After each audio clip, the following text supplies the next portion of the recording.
जय हिंद, जय भारत, वंदे मातरम। साथियों, आप देख रहे हैं फौजी न्यूज 24 और मैं महेश चौहान मेरे सहयोगी अभिषेक के साथ।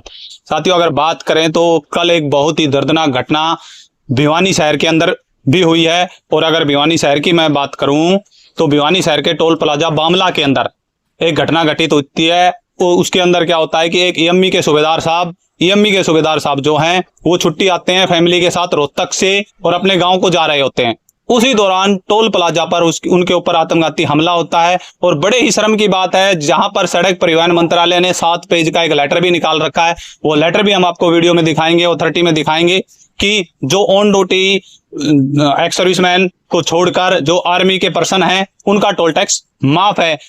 हालांकि अब तक पूर्व सैनिकों के साथ टोल टैक्स पे काफी झगड़े होते रहते थे और टोल कर्मी जो ये कहते थे कि भाई पूर्व सैनिकों का टोल माफ नहीं है। लेकिन अब की जो ताजा घटना है, ऑन ड्यूटी सूबेदार के साथ एक घटना हुई है और बड़ी ही शर्मनाक घटना हुई है, जहां पर सूबेदार को और उनके भाई जो कि वो भी सेना में है उनको जान बचाकर वहां से भगना पड़ता है।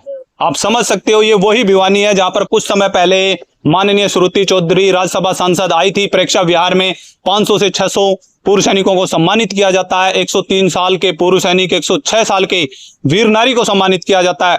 आज उसी छोटी काशी भिवानी के अंदर ईएमई के सूबेदार साहब को जान बचाकर भगना पड़ता है। उनकी मारपीट होती है, उनकी गाड़ी को तोड़ दिया जाता है, उनकी पत्नी के मंगलसूत्र तक को छीन लिया जाता है। तो जिला प्रशासन से भी अनुरोध है, माननीय एसपी महोदय और डीसी साहब से अनुरोध है कि इसको जल्द से जल्द संज्ञान में लाया जाए। इसकी जो एफआईआर है वो खरक चौकी में आईओ नरेंद्र के अंदर हो चुकी है। एक बार फिर हम कहना चाहेंगे, सभी पूर्व सैनिक संगठनों ने भी हमें बताया है कि यदि जल्द से जल्द इस विषय पर संज्ञान नहीं लाया गया तो पंजाब की तर्ज पर भिवानी में भी पूर्व सैनिक संगठन एक बड़ा विरोध प्रदर्शन और बहुत ही जबरदस्त तरीके से विरोध करेंगे, क्योंकि ये भारतीय सेना की आन बान और शान का विषय है। हमारे साथ सूबेदार साहब भी जुड़े हुए हैं जिनके साथ ये घटना हुई है, उनसे भी जानेंगे कि कैसे क्या घटना हुई, क्या सत्य है। नमस्कार साहब जी। नमस्कार जी साहब, क्या नाम है आपका? मेरा नाम सूबेदार राजेश कुमार है, मैं ईएमई कोर का हूँ और मेरा ट्रांसफर अभी JNK से गुवाहाटी हुआ और उसी दौरान मैं विद फैमिली के साथ ही जा रहा था। और अभी मैं यहाँ से जम्मू से जो उधमपुर से ट्रांसफर होकर के मैं अपना गुवाहाटी जो न्यू स्टेशन मेरे को ड्यूटी स्टेशन मिला वहाँ जाने के लिए आया था। तो मैंने परिवार के साथ था, मैं ताकि घर पे 2 ब्रेक जर्नी जो मिलती है उस दौरान घर पे रुक करके वहाँ मैं जाऊँ। इसलिए छोटे भाई जो मेरे आर्मी में हैं, मैंने उनको घर से बताया कि मैं रोहतक आ रहा हूँ, वहाँ से मुझे ले पिकअप करके आप घर ले जाना, गाड़ी लेके आ जाओ। वो गाड़ी लेके आते हैं तो उनके पास जाते टाइम आई कार्ड नहीं था, उन्होंने अपनी टोल पर्ची कटाई और वो मुझे लेने आ गए। बिल्कुल। जब हम वापस आ रहे थे तो हमारी गाड़ी को रोका गया, तो एक जो मैम टोल काट रही थी उन्होंने बोला कि ठीक है, मैंने आई कार्ड दिखाया तो उन्होंने बोला इससे नहीं चलेगा, आप अपना मूवमेंट रोड दिखाओ। साथियों, मैं यहाँ पर रोकना चाहूंगा। आप समझ सकते हैं कि टोल टैक्स पे जो पहले आई कार्ड से काम चल जाता था, अभी एक और तरीका मूवमेंट ऑर्डर का। हालांकि भारतीय सेना बोलती है कि मूवमेंट ऑर्डर की कॉपी कॉन्फिडेंशियल है, आई कार्ड की कॉपी कॉन्फिडेंशियल है, फिर भी यहां पर सैनिक को आप समझ सकते हो कि बामला टोल प्लाजा पर मूवमेंट ऑर्डर दिखाने के लिए मजबूर किया जा रहा है। ये कहीं ना कहीं भारतीय सेना को भी इसमें संज्ञान लेना होगा, क्योंकि मूवमेंट ऑर्डर जो है कॉन्फिडेंशियल डॉक्यूमेंट है, अगर उसको स्कैन किया जाएगा तो कहीं ना कहीं ये एक बड़ा विषय बन सकता है। तो आप समझ सकते हैं कि मूवमेंट ऑर्डर इनसे मांगा जाता है। फिर साहब क्या होता है? मैं मूवमेंट ऑर्डर लेकर के मैडम के पास जाता हूं तो वो देख करके उसको कुछ समझ में नहीं आया, उन्होंने आगे बात किया तो बोले ठीक है आप ऊपर मैनेजर के पास इसको लेके जाओ, गाड़ी साइन करो, गाड़ी आपकी नहीं जाएगी जब तक। मैं मूवमेंट ऑर्डर की कॉपी लेकर के और बाइक को साथ में लेकर के उसके मैनेजर के पास जाता हूँ। वहाँ पे 2 कर्मचारी बैठे हुए थे, मैंने उनसे पूछा भाई मैनेजर साहब से मिलना है, मैं आया हूँ। तो उन्होंने बोला कि मैनेजर साहब आ रहे हैं, रुको करके जब तक मैनेजर साहब आते हैं। तो मैंने उनसे पूछा कि साहब ये मेरी मूवमेंट ऑर्डर की कॉपी है, ये मेरा आई कार्ड है, मैं आर्मी का हूँ और मुझे आपके पास भेजा है टोल ऐसे ऐसे करके। उन्होंने बताया कि आप फाइल लेता है, वो ऐसे देखता है और वो फेंक देता है, बोलते तुम जैसे 360 आपके मूवमेंट ऑर्डर को आई कार्ड को फेंक देता है। हाँ, मेरी फाइल जो थी मेरे उसको फेंक देता है, वो बोलता तुम जैसे 360 आते हैं इधर 30,000 की नौकरी करने वाले, हम पूरे दिन माफ करते रहते, हम कितने का माफ करेंगे। तो साथियों, आप समझ सकते हो कि एक टोल के मैनेजर का ये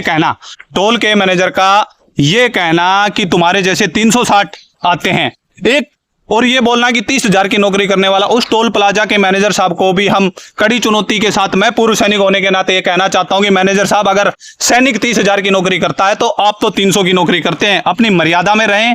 और इस मामले को अब इतना ज्यादा तूल पकड़ चुका है, क्योंकि भारतीय सेना की जगह जगह पर कभी सूबेदार की पिटाई कर दी जाती है, कभी कर्नल की पिटाई कर दी जाती है। अभी तक तो पुलिस के साथ मामला चल रहा था, अब सिविलियंस टोल के जो कर्मचारी हैं, जो कच्चे कर्मचारी हैं, वो भी पिटाई करने लग गए हैं। उसी के साथ जब उनका मैं फाइल और कवर उठाने लगा तो उसने अपना मोबाइल निकाला और वो कुछ करना चाह रहा था। तो हमने क्या किया, हमने सोचा 3-4 और आगे नीचे से, तब तक हाँ जी। हमने वहां से भागने की कोशिश किया तो उसने जो गेट था उसकी कुंडी लगाने की कोशिश की। हम डर गए क्योंकि वो उनकी संख्या ज्यादा थी, हम तो 2 ही भाई थे वहां पे। बिल्कुल। तो मैंने उसको धक्का मारकर बाहर निकलता हूँ। मैं वहां से बाहर निकलने के बाद में साहब वो पीछा किया जाता है, मेरा फाइल फूल में उठा करके जैसे तैसे नीचे भागता हूँ। नीचे जब आया तो साहब उनकी संख्या 20 से ऊपर हो चुकी थी और वो गाड़ी की चारों तरफ झूम चुके थे। वो मारने के लिए दौड़ रहे थे। मेरी वाइफ नीचे उतरती है गाड़ी से, बचाने की कोशिश करती है। हम बुरी तरह से डर गए थे। जब वो मारने तक की स्थिति आ गई तो हमने वहां से गाड़ी लेकर के भागना उचित समझा। उस टाइम मार सकते थे वो जान से, इतना मतलब वहां पे हो गया था। बिल्कुल। जैसे हम लोग वहां से भागने की कोशिश किया, मेरी गाड़ी पूरी, ये गाड़ी है, चारों तरफ से ईंट पत्थर मारे जाते हैं और हम लोग वहां से निकलते हैं। तो मैं वहां पे जब देखता हूँ गाड़ी में तो मेरा आई कार्ड मुझे नजर नहीं आता कहीं पे। तो मैं उनको बताया कि भाई मेरा आई कार्ड छूट गया। आई कार्ड से बड़ा सेना में कुछ नहीं होता। मैं मेरा आई कार्ड के लिए वापस मुड़ता हूँ और आई कार्ड। साथियों, मैं आपको यहाँ पे दिखाना चाहूंगा, कैमरामैन को भी कहूंगा, देखिए इतनी फोर्स से पत्थर मारे जाते हैं कि गाड़ी का शीशा भी टूट जाता है। और आर्मी भी लिखा हुआ है, फास्टैग भी लगा हुआ है, सब कुछ लगा हुआ है गाड़ी का। और यहाँ पे भी देखा जाए, यहाँ पे भी एक पत्थर इतना भारी पत्थर था कि डेंट पड़ जाता है। इस साइड में साथ ही साथ अगर इस साइड में भी साहब बता रहे हैं तो आप देख सकते हो गाड़ी के चारों तरफ से पत्थर मारे गए हैं। ये देखिए खिड़की पे जहां पर एक सैनिक की पत्नी बैठी थी उस पे भी पत्थर मारे गए हैं। एक अपाहिज बच्चा था मेरे साथ और एक इनका बता रहे हैं जो पैरालाइज बच्चा था वो भी था। तो आप ये देख सकते हैं ये वो गाड़ी है जिससे एक सैनिक का परिवार सफर कर रहा था। तो आगे की बात फिर साहब से करते हैं। तो फिर साहब आगे क्या? तो हम वहां से भागते हैं तो आई कार्ड नहीं मिलता। तो मैं बोला मेरा आई कार्ड छूट गया है, मुझे वापस जाना पड़ेगा, आई कार्ड के बगैर कुछ नहीं हो सकता। बिल्कुल। तो मैं वापस मोड़ता हूँ तो वो आई कार्ड मेरे पैरों में गिरा हुआ था, जहाँ पे ब्रेक क्लच होता है नीचे, वहां पे था। तो मैंने वापस गाड़ी भगा के मैं वापस जाने की कोशिश करता हूँ। तब तक वो थार गाड़ी लेकर के, बाइकें लेकर के 15 से 20 आदमी मुझे आगे से घेर लेते हैं और पेट्रोल पंप के नजदीक जाकर के मुझे वो आगे से कवर करके आगे गाड़ी लगा देते हैं। यहाँ पर इतनी घटना हुई, क्या आपने डायल 112 को कॉल किया? 112 को मैंने, जब मैं अंदर था, जब उसने स्टार्टिंग में मेरी फाइल फेंका था, मैं तब से ट्राई किया। मेरे पास उसका स्क्रीनशॉट है। मैंने कितनी बार स्टार्टिंग से मैंने उस जो मैनेजर था उसको बोला था अगर मैं गलत हूँ 112 पे कॉल करके पुलिस बुलाइए और मेरा समाधान कीजिए। उसने जब ये सब, उसका स्क्रीनशॉट मेरे पास है, जब वो हम भागे वहाँ पे तो उसने भी 112 पे कॉल किया और पीसीआर को बुलाया। हमने सोचा दोनों की बात सुनी जाएगी। वहाँ पे पीसीआर सिर्फ उसको लेके जाती है, हमारी कोई बात सुना नहीं। तो हम दोबारा कॉल करते हैं 112 पे और पीसीआर आती है। तब वो उन्होंने बताया कि ठीक है, यानी कि एक पीसीआर आती है। हाँ। और आपकी बात ही नहीं सुनती। मेरी पीसीआर वो बात नहीं सुनती, वो सिर्फ उनको लेकर के वहां से चली जाती है। यहाँ पर एक बड़ा सवाल पुलिस प्रशासन पे भी खड़ा होता है। पुलिस प्रशासन पे भी ये चीज आती है कि डायल 112 चाहे किसी ने भी बुलाई, अगर मौके पे डायल 112 पहुंचती है और सिर्फ वो, इनका आरोप ये है, इन सूबेदार साहब का आरोप है कि डायल 112 सिर्फ टोल प्लाजा वालों की सुनती है और चली जाती है। फिर ये दोबारा से डायल 112 पर कॉल करते हैं और फिर दूसरी पीसीआर आती है। हाँ, वो चारों तरफ से जब हमारे घेर लेते हैं, उसी दौरान जब मारना पीटना गला पकड़ना शुरू करते हैं तो मेरी वाइफ को भी घसीटा जाता है। जब मैंने ये नहीं कहता कि मंगलसूत्र वो ले गए, लेकिन उस टाइम पे हम डरे हुए थे और छीना झपटी जब किया तो मेरी वाइफ का जब घर पे जाके देखा तो मंगलसूत्र उसमें नहीं था। मैं ये आरोप नहीं लगाता कि वो लेके गया, लेकिन वो मंगलसूत्र भी गायब है मेरी वाइफ के गले से। यानी कि छीना झपटी वाइफ के साथ भी की? हाँ, वाइफ का हाथ पकड़ करके साइड भगाया जाता है, कभी कपड़ा का खींचा जाता है और उनको कोशिश किया जाता है कि दूसरी गाड़ी की तरफ ले जाया जाए। अच्छा, दूसरी गाड़ी की तरफ ले जाया जाए। अच्छा। लेकिन हम लोग थे तो जब राहगीर जो बस और सवारियां जो गाड़ियां जो जा रही थी उन्होंने हमारी मदद की और उसमें से एक थार ड्राइवर जो था, संदीप पंत जी था, उसने लास्ट में जब बच्चे को देखा कि मेरा बच्चा हैंडीकैप्ड है और ऐसे है, तो उन्होंने थोड़ा फेवर की बात किया और उन्होंने थोड़ी जान बचाई हमारी। जिसके बाद हमने फिर पीसीआर को कॉल किया, पीसीआर आई, पीसीआर ने हमारा स्टेटमेंट नोट किया और हमारे को कलानौर पुलिस चौकी भेजा गया, जहाँ पे हम खरक भेजा गया। वहाँ पे हमने लिखित रिपोर्ट दी कि हमारे साथ अभद्र व्यवहार हुआ, ये ऐसे हुआ, उनको समझाया गया। तो उन्होंने बोला ठीक है आप कल 11 बजे आ जाइए। आज मैं 11 बजे गया तो थाना इंचार्ज ने बताया कि वो दूसरी जो पार्टी है वो एडमिट है और नहीं है अवेलेबल अभी, आपको कल कॉल किया जाएगा, आप कल आ जाना। साथियों, यहाँ पे समझ सकते हो कि एक 12 आदमी एक सूबेदार साहब के साथ झगड़ा करते हैं और पुलिस का ये बयान कि दूसरी पार्टी एडमिट है। ये भी एक संदेह के दायरे में पुलिस प्रशासन भी धीरे धीरे आ रहा है। सेम पंजाब वाली कंडीशन भिवानी में भी बनती नजर आ रही है हमारे को। जैसे एक सूबेदार साहब ने बताया कि आज वो सुबह जाते हैं तो आईओ कौन डिटेल्ड है उसमें, आयो अपने नरेंद्र साहब है, FIR की ऐसा ही, कॉपी? हाँ FIR कॉपी है साहब मेरे पास, ये रहा, बिल्कुल बिल्कुल ये है मेरे पास इसका कॉपी, ये टोल प्लाजा की साथियों, पर्चियां हैं। ये एक FIR की कॉपी है जो कि आप देख सकते हो। इनका शिकायत नंबर, इसमें मोबाइल नंबर लिखा है, शिकायत नंबर लिखा है 134/5D 5/4/2025 और इनका जो IO है ASI नरेंद्र, पुलिस स्टेशन खरककला। तो आप समझ सकते हो कि ये एक FIR होने के बाद भी, और साथ ही साथ ये टोल की इनकी पर्चियां हैं, आप देख सकते हो इन्होंने टोल दिया है, टोल की ये टोल टैक्स कटाया हुआ है, ये पर्चियां हैं, एक कल की एक आज की है। एक कल की है और एक आज की है। विवाद क्या है देखो, अगर हम टोल की भी बात करें तो अगर हम इसमें देख पा रहे हैं तो सिर्फ और सिर्फ विवाद है 50 रुपए का।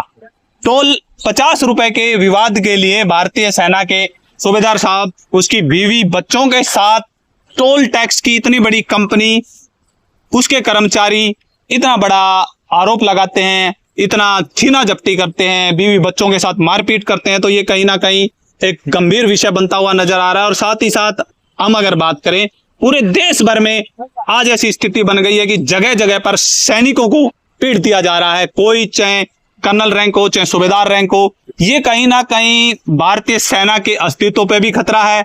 और अगर आज के समय में भारतीय सेना के जवानों का मुराल कहीं ना कहीं डाउन करने के लिए ये जो विदेशी तंत्र है उनका भी हाथ हो सकता है, क्योंकि अगर भारतीय सेना के जवान का मोरल डाउन हो जाएगा तो आने वाले समय में जब भारत पाकिस्तान या भारत चाइना के साथ हमारा युद्ध होता है तो ये जवान, इनके दिल में ये ही शंका रहेगी कि हम क्या करें, क्योंकि जब हम अपने परिवार को सुरक्षित ये जवान नहीं रख पा रहा तो देश को सुरक्षित कैसे रख पाएंगे। ये एक बड़ा विषय आ जाता है। एक समय वो भी था जिस समय में जनरल थमैया साहब ने उस समय के तत्कालीन प्रधानमंत्री पंडित जवाहरलाल नेहरू साहब के पास अपना इस्तीफा तक दे दिया था और बोल दिया था कि यदि मेरा जवान अपने बीवी बच्चों की सुरक्षा नहीं कर सकता तो मुझे थल सेना अध्यक्ष रहने की कोई जरूरत नहीं है। तो एक बार फिर मैं कैमरामैन को कहूंगा कि इस गाड़ी को आप देख लें, इन्होंने बताया FIR भी करा रखी है, सब कुछ करा रखी है। ये घटना भिवानी में होती है और घटना होने के बाद सबसे शर्मनाक बात है कि